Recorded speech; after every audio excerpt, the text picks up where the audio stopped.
Продолжаются погрузки. Сейчас будем грузить семенное. Будем отгружать излишки Родриги.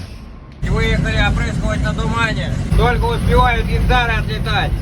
Крылья сложили на этом тумане. Это целая проблема. Сейчас будем переезжать на дальние участки. Приехали на поле и готовимся к выезду. Уже разложили крылья. По скорости у нас будет где-то 25 км в час. Вылив 60 литров на гектар. Первая заправка.